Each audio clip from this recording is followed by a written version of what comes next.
In today's Locked On Twins, we're going to talk about the Twins at the corners. We talk about first base, third base, left field, right field. When you think about the Twins, do you think they're in a position of strength or weakness? So we're going to hit that up today. This is Locked On Twins. You are Locked On Twins, your daily Minnesota Twins podcast. Part of the Locked On Podcast Network, your team every day.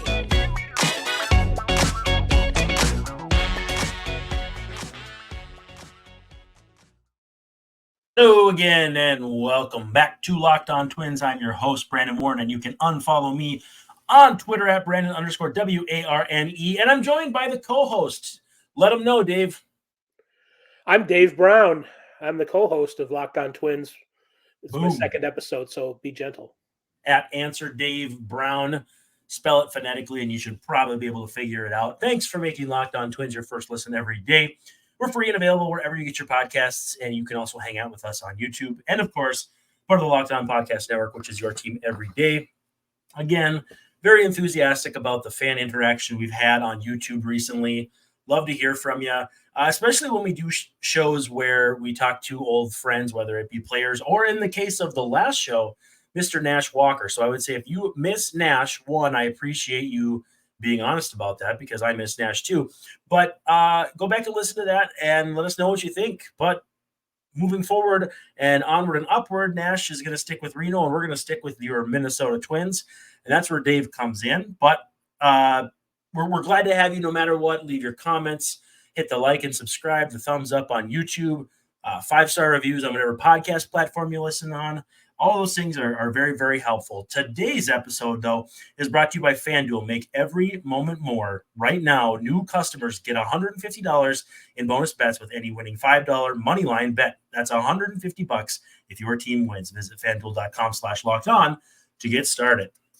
Now, Dave, I don't necessarily know how much I want to let people know how the sausage is made, but more or less, I think of ideas for this show when I'm driving around town, picking up the daughter from school and all that fun stuff that I do to get through my day. And today I was like, man, the Twins are in a weird spot in the corners. Now, we had talked about utility guys in the first episode, who we thought would make sense for the Twins to look at. What I want to do, though, is kind of strip down that onion, peel back some layers, and really get to the core of it, which is, right now, if you had to bet a lot of money on who would be starting in all four corners for the Twins on opening day, how many of those do you think you could confidently put money on? It's a good question. Is it if it's a right-handed pitcher, Alex Kirilloff is all right. I think he's going to be playing first base. Yep. We're going to cross our fingers that Royce Lewis. I mean, Royce Lewis is fine. Let's cross our fingers that he stays fine. He'll be playing third. It's hard to imagine the Twins anymore without Max Kepler, just Right. because they've invested so much time. And he has. I mean, it took him much of 2023 to have the season that he did. It wasn't starting out so great, but he ended up with some of his better numbers for his career. I can see him playing right field. Left field, I'm not sure. I'm really uncertain about that. So I think those three guys are good bets. Knock on particle board injuries aside. Left field, you're going to have to help me out. I'm not sure. I'm not sure who's in left field. Wallner, maybe. Right. Not Joey Gallo, that's for certain. And it's crazy to think about the fact that as things stand right now, without any change before July, that will mark 15 years in the Twin system for Max Kepler and Jorge Polanco. Just an astonishing amount of time to be in the same organization, both 2009 international free agent signings.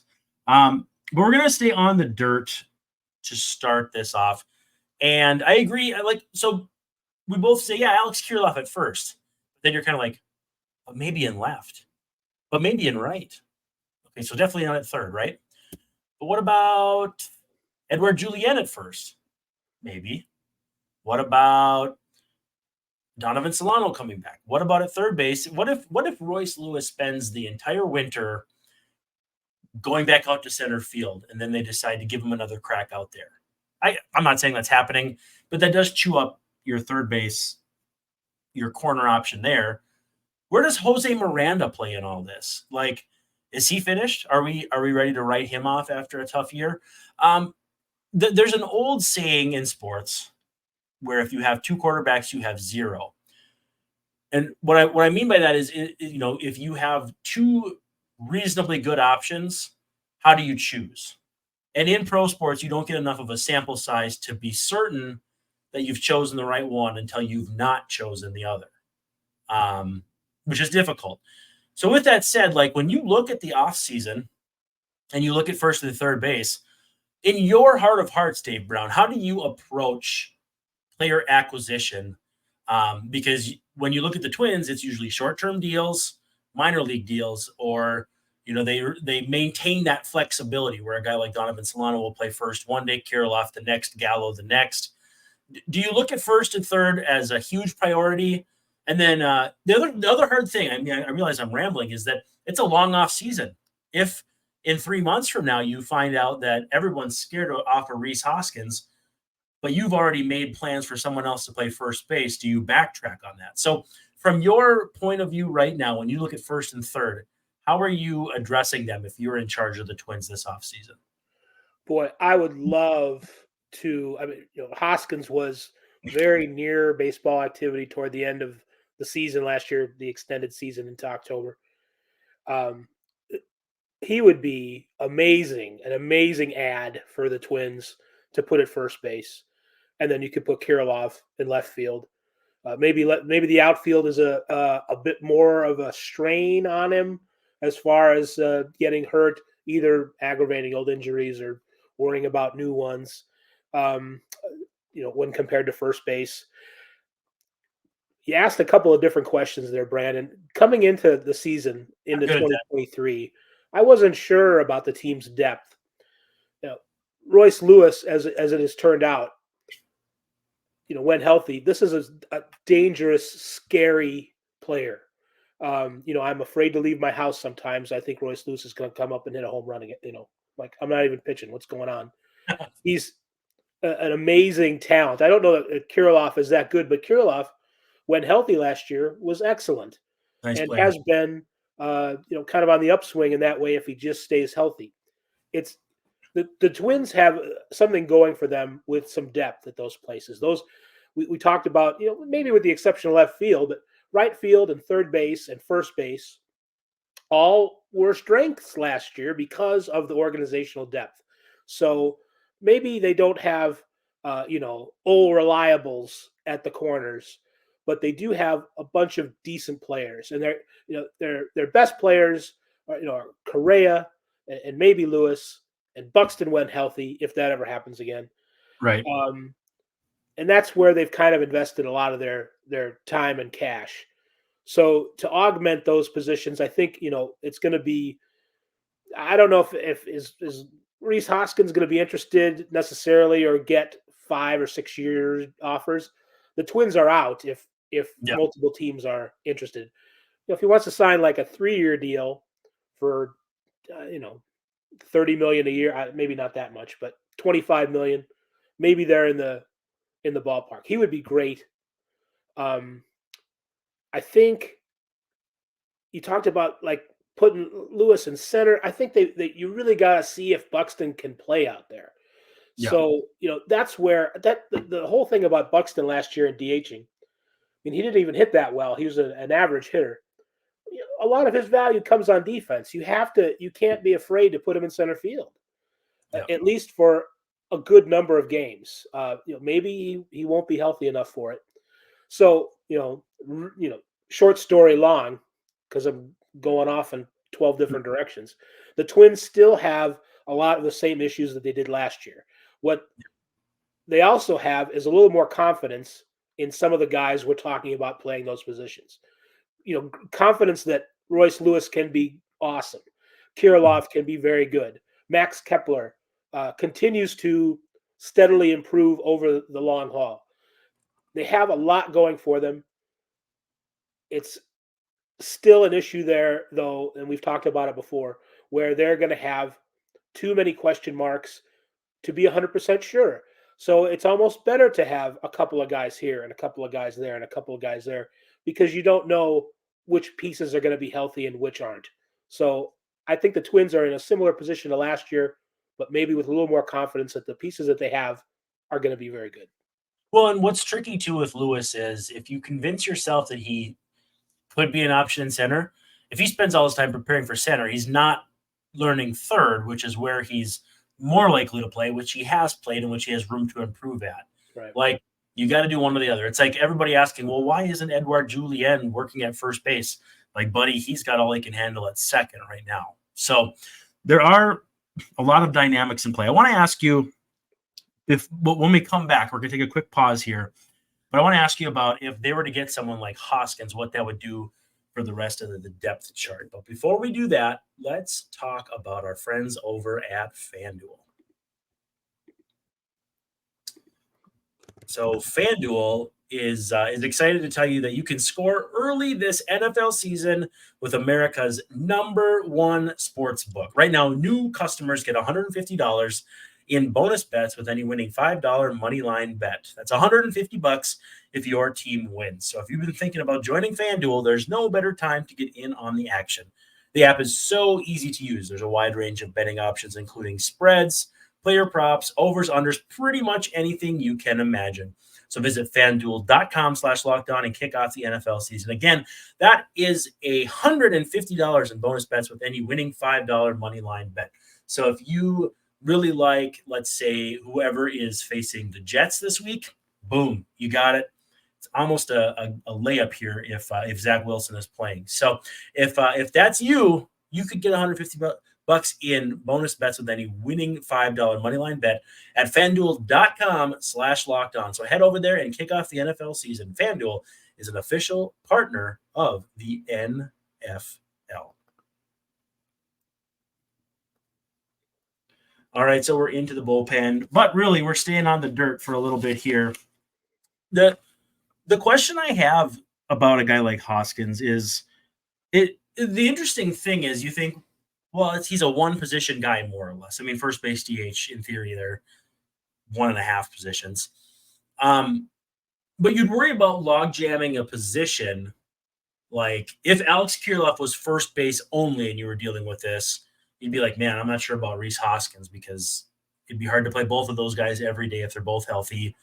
Now, with that said, if Hoskins is healthy, 1, you're delighted. 2, that means you can move Kirilloff to left, which means you can paper over if Matt Wallner struggles, Trevor Larnach struggles, Max Kepler gets traded.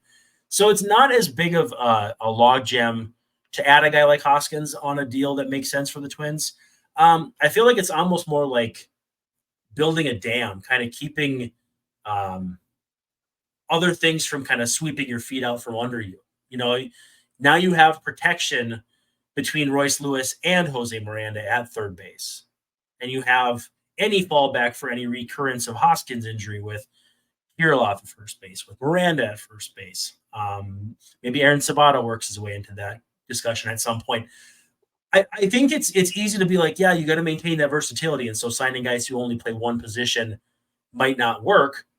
But I think if they choose either first base or center field to make a significant financial commitment, I could see it being first base.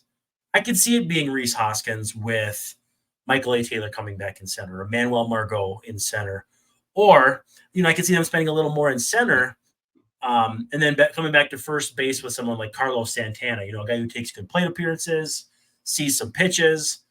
When he's good, he leads off for you. When he's bad, he hits ninth or just doesn't play. So I'm not sure. Like, I don't know how to wrap my brain around what I think would be better. Do you really want to put money into first or center, trade for the other, or go cheap with the other? It's a really hard conundrum to try and figure out. And I don't know how much it matters. Hoskins' defense at first base, not that good. I'm not sure how much that matters to the Twins or in general. Like you mentioned, sometimes they'll put Eddie Julien over at first base, or Miguel Sano over there. Yeah, it would be sort of like that. Yeah. So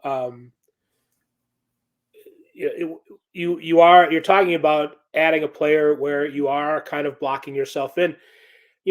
I think a lot of it goes back to what do you think Buxton will be able to do? You've got to. I mean, you've got to have him. You've got to have DH available for him if he can't play the outfield.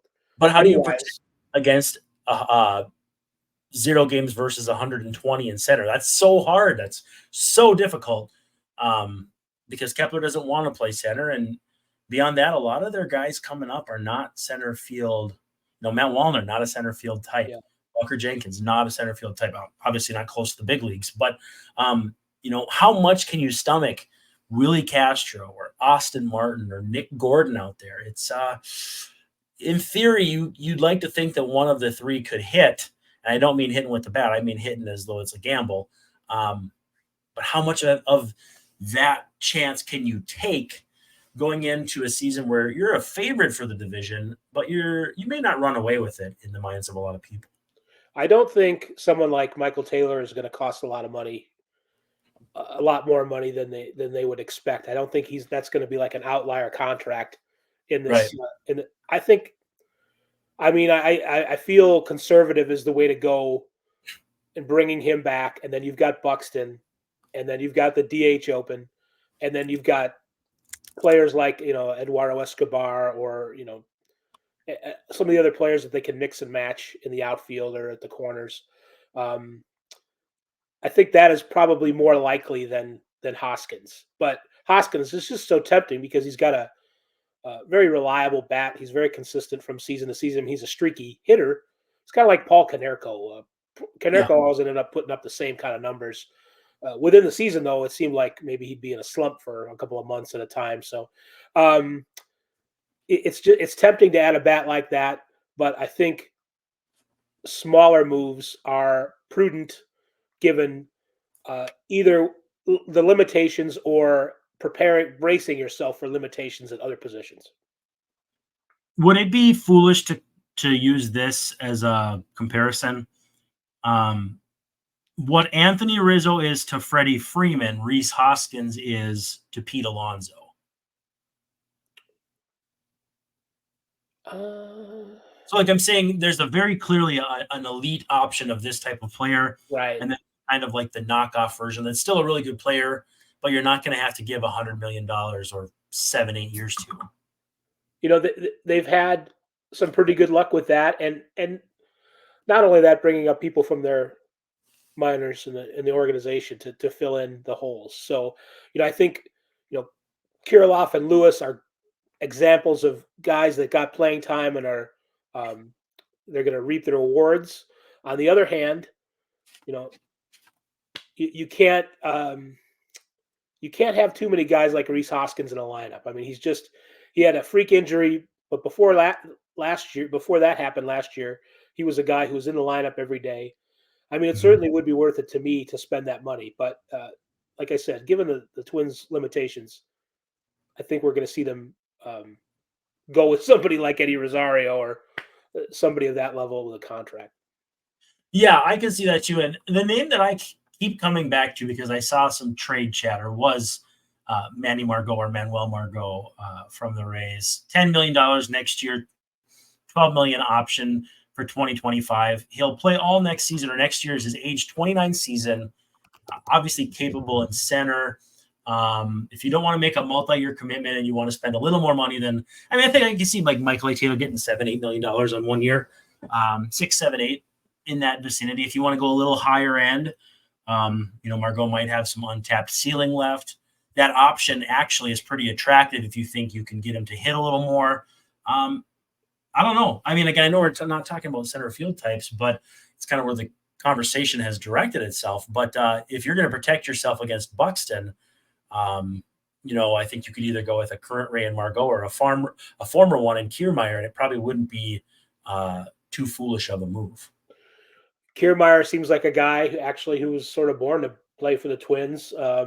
He would fit in well with the kinds of guys that they've had before, and still makes amazing plays on defense and hits well enough. I mean, certainly better than like Michael Taylor does.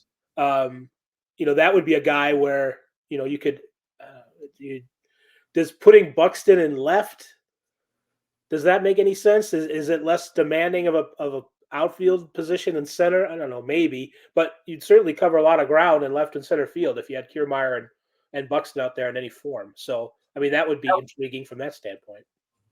In your lifetime, like that would be one of the best defensive outfields you could imagine. I mean, I feel like, and maybe the defensive stats didn't bear it out, but I remember the Royals in like the mid 90s, late 90s had crazy fast outfields with like John Nunnally and Michael Tucker and I think a babyface Johnny Damon. I feel like having an outfield that could go get it like that, and granted Buxton diminished at that point, would be maybe not as good as those guys. Still too, like don't sleep on the idea that Buxton could be an effective corner outfielder even if he loses a step. I'm not, I'd like to get Manny Margot too. His defense in center field, small sample size last year, seemed diminished, and the Rays, they had other people to play center, so he wasn't right. Getting a lot of reps out there anyway. But he hasn't turned 30 yet, like you said. That's another intriguing guy. I like that as well. But I mean, Kiermaier might be just because of all both sides of the ball that he brings, and for the money that he's going to cost. It's not going to be Rhys Hoskins money, I don't think. That could be a guy that would help them out at the corners in an indirect way by putting him out in center. Well, we talked about Senzel too from the Reds. I think what we can kind of agree on is that what they may end up doing is signing one guy for one spot and trading for someone a fair amount off the radar and kind of trying to create them into the best version of themselves. Again, same like the Pablo Lopez trade, where like you and I obviously knew who Pablo Lopez was, but not a lot of Twins fans did. He's a very good pitcher, but he went to another level. I think they're going to. I think that if you were to be in the offices of Derek Falvey and Thad Levine, above their desk it says "We can fix him," because I think they believe that they can go get most guys and get them closer to the 100th percentile versions of themselves. And I don't think that's foolish. I don't think that's dumb. I don't think that's anything other than belief in your process. But I think it helps mold when you think about what they're going to do this offseason. Now, what is this, offseason number 8? You got a pretty good idea of how they process guys. They signed Carlos Correa, but they like those guys that are going to do the dead cat bounce too. No, for sure. And I think, that's always dangerous when you try and rely on too many guys like that. You put yourself in a hole like the White Sox, where they'll bring in a couple of free agents who are they're hoping to rebound, and it doesn't really happen, and it kind of drags everybody down a little bit. But nobody behind them either. Yeah, right. Exactly. Oof. Yeah, and no depth. The Twins have depth. They can afford to take a couple chances like this on some guys who maybe are missing a couple of pages on their resume. But other teams can't do that. The Twins can. They've got more depth than a lot of teams. So it's a good spot to be in, if we're honest. I mean, right? I mean, this is the reaping versus sowing tweet where you're actually happy to be sowing, because all these years of draft picks and trades and stuff, like they have a competent big league club, but the minor league system is not barren. They've got guys who will be big league players, right? Players, everyday guys. Noah Miller wins the Gold Glove in the minors. I mean, you've got guys at all different levels who can play. Let's shift gears to the corners in just a second here. First, though, Locked On has launched the first ever national sports 24/7 streaming channel on YouTube. Locked On Sports Today is here for you 24/7, covering the top stories of sports of the day with the local experts of Locked On, plus national shows covering every league. Go to Locked On Sports Today on YouTube and subscribe to the first ever national sports 24/7 streaming channel. Now we're looking at the outfield, and it's a little different because there's a definite holdover. At first and third, yes, you'd like Royce Lewis to be healthy enough to take every single rep at third base next year. If he played 162 games, there's no doubt in my mind he would be top 5 MVP and maybe top 3. In the outfield, it's more like the object permanence is Max Kepler. He's been there for years. He seems to be difficult to move. They exercise his option. So it really comes down to, would you or would you not move him? He's going to have value. But how much do you trust basically the nesting dolls of Kirilloff or Wallner down to Kirilloff, down to Larnach, down to whoever else to fill at least one spot, if not two, if not three, if DH is open? Like, again, the fluidity to all of that is the big question. Like, can Matt Wallner sustain what he did last year? If you believe so, you can probably trade Max Kepler with very few reservations. But the problem is, you look at Matt Wallner, and he also has like a lot of Joey Gallo to his game, which means you can't really trust him. Again, though, so you look at these two situations. Do you think the infield and outfield are more similar or dissimilar when you talk about the corners? There are some similarities there, but I don't know if we're talking about if we're looking at Lewis at third and we're looking at Kirilloff at first. Yep. I think their best is a lot better than the left fielder and even Kepler in right field. I think the ceilings are much higher for the guys in the infield. And the thing about and the floors, though, the floors are probably much higher for the guys in the outfield because of not having Lewis around because of an injury, or not having Kirilloff around for similar reasons. So I think, the downside of Wallner is probably, maybe slightly below major league average hitter, and the upside is somewhere around where Kepler was this past year. So I think that's the difference. I think you've got depth for pretty good players in the outfield. I don't know if you've got guys on the verge of being unbelievable stars, at least with Lewis, and very, very good at first base with Kirilloff. So I think the upside is higher on the infield. I read actually a kind of a bananas take on Fangraphs today. Not bananas because I don't respect the person who made it. In fact, I think it was Eric Longenhagen because it was about 40-man additions. But they said that it wouldn't shock them if Emmanuel Rodriguez starts the season in center if Byron Buxton can't play. Now, we're talking about a guy with a 400 on base at high A last year, but only at high A. He'll be on the 40-man round. He's already on the 40-man. He'll be 21. It's his age 21 season. To me, that's a little hasty, and I understand hyperbole is part of the deal too. But if you add another youngster into this outfield mix, I think it both is beneficial, but also muddies the waters even more, even when you consider the guys flanking him on the corners. It does muddy the waters, but I think it's in a good way. And I think that is part of the depth, if we're talking about younger players that the Twins organization has. Rodriguez certainly is a guy who has more upside than, Wallner or even Max. But I think the difference is you're talking about a bunch of bats in A ball. And, it's one thing to, I remember this is a really strange comparison, but like Scott Radinsky on the White Sox 30 years ago was awesome in the low minors and A ball. And they brought him up out of spring training and he did well as a relief pitcher. Stuff like that, you can maybe roll the dice on a little bit. When you're talking about a hitter, even though he's 21 or whatever, he's just got the few at bats in A ball. I want some AA or AAA at bats until June or July to just see how he does, rather than throwing him out there to the wolves. Are you in the pockets of ownership trying to save that year of service time? I am.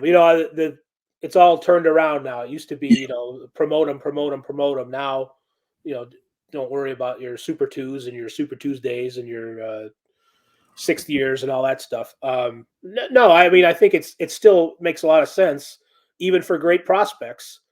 And we saw it this year.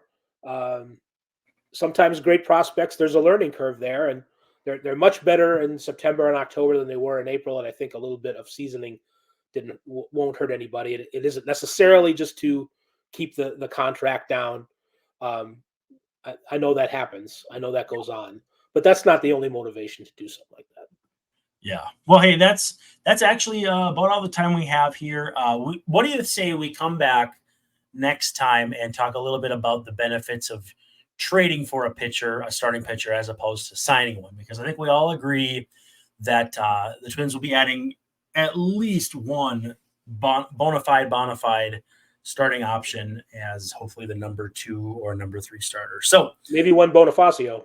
Yeah, Bonifacio. Boom. Yeah, so we'll take a nice 20-some hour break. We'll hit you up on the flip side. Try to sneak you in on Friday. But he's Dave Brown at Answer Dave Brown on the Twitter machine. I'm at Brandon_Warren. You can unfollow me there if you wish. And thanks for hanging out, and we'll see you